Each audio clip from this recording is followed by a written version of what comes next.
好，我係 ESG Connect Program 嘅負責人，我叫 Kit Lam。今日咧好榮幸咧嚟到香港品質保證局可持續發展論壇2026當中咧，邀請到咧呢個推動高效建築超卓貢獻大獎嘅得獎者旅遊家有限公司嘅羅董事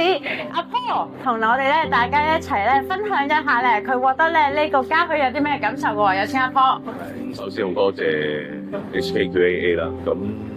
頒發呢個獎項俾我哋，旅遊家好榮幸再一次喺 HKQAA 上邊攞到獎項。咁亦都再一次肯定咗我哋旅遊家係設計行先，咁就將成個 MIC 嘅整過程，咁都係將設計融合喺裏邊。設計係一個我哋覺得最重要嘅核心。咁啊，從呢個嘅設計啦、採購嘅物料啦、生產啦，去到施工再到嘅售後服務，同埋最重要嘅安全，現場施工嘅安全。咁我哋已經都會係融入喺我哋嘅一開始嘅設計裏邊。咁啊，從而點樣去做到一個高效、高質、高量嘅項目deliver 到俾我哋嘅客戶。咁亦都我諗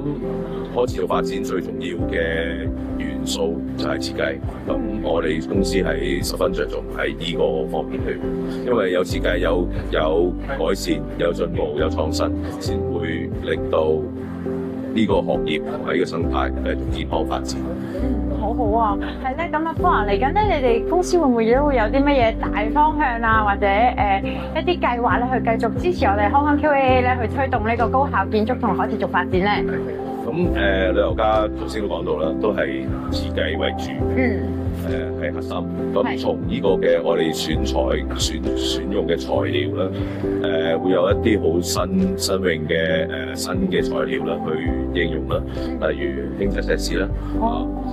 仲有我哋自己旅遊家本身有鋁結構、鋼結構、石屎結構嘅 MIC。咁喺香港地少人多，咁就喺唔同嘅地域、唔同嘅位置、唔同嘅項目需求，可以靈活咁樣去使用到唔同嘅一啲嘅結構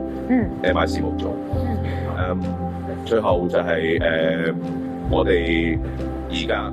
都係要節能環保，咁我哋都會擺好多嘅節能嘅元素入去，例如太陽能啦、雨水回收啦，